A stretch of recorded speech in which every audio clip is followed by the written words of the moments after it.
আকারে ছোট হলেও এদের আচরণ এবং সাঁতার কাটার ধরন দেখে এদের মন মেজাজ বা শারীরিক অবস্থা খুব সহজেই বোঝা যায়। আজকের ভিডিওতে আমরা জানব গাপ্পি মাছের মন মেজাজ চেনার 5টি সহজ উপায়। চলুন জেনে নেওয়া যাক।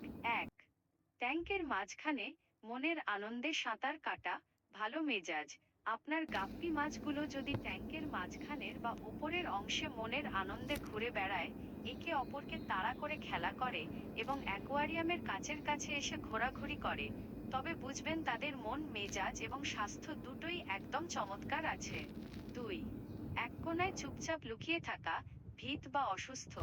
মাছ যদি অ্যাকোয়ারিয়ামের কোনো এক কোণায়, ফিল্টারের পেছনে বা গাছের আড়ালে দীর্ঘক্ষণ চুপচাপ একা বসে থাকে, তবে বুঝতে হবে তার মেজাজ ভালো নেই। সাধারণত অতিরিক্ত মানসিক চাপ, স্ট্রেস, অন্য মাছের আক্রমণ বা অসুস্থতার কারণে গাপ্পি মাছ এভাবে নিজেকে লুকিয়ে রাখে। 3. পানির একদম ওপরে এসে হাঁসফাঁস করা, অস্বস্তি বা অক্সিজেনের অভাব। গাপ্পি মাছ যদি সারাক্ষণ পানির একদম উপরিভাগে এসে মুখ বের করে বাতাস নেওয়ার মতো হাঁসফাঁস করতে থাকে, তবে বুঝতে হবে পানির পরিবেশ নিয়ে তারা প্রচণ্ড অস্বস্তিতে আছে। সাধারণত পানিতে অক্সিজেনের অভাব হলে কিংবা অ্যামোনিয়ার পরিমাণ বেড়ে গেলে মাছের মেজাজ বিগড়ে যায় এবং তারা এভাবে ছটফট করে। 4. খাবার দেওয়ার সাথে সাথে ছুটে আসা, উৎফুল্ল মেজাজ। আপনি যখনই ট্যাঙ্কের সামনে যাবেন বা খাবার দেবেন, মাছগুলো যদি সাথে সাথে দারুণ উৎসাহ নিয়ে ওপরের দিকে ছুটে আসে, তবে বুঝবেন তারা খুবই চনমনে ও খুশি মেজাজে আছে।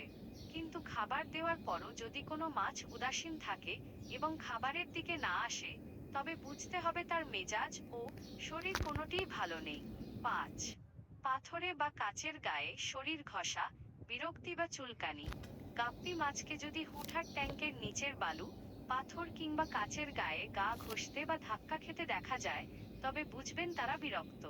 সাধারণত শরীরে কোনো পরজীবী, প্যারাসাইট বা ফাঙ্গাসের আক্রমণ হলে চুলকানির কারণে তারা এমনটা করে, যা তাদের মেজাজ খিটখিটে করে তোলে।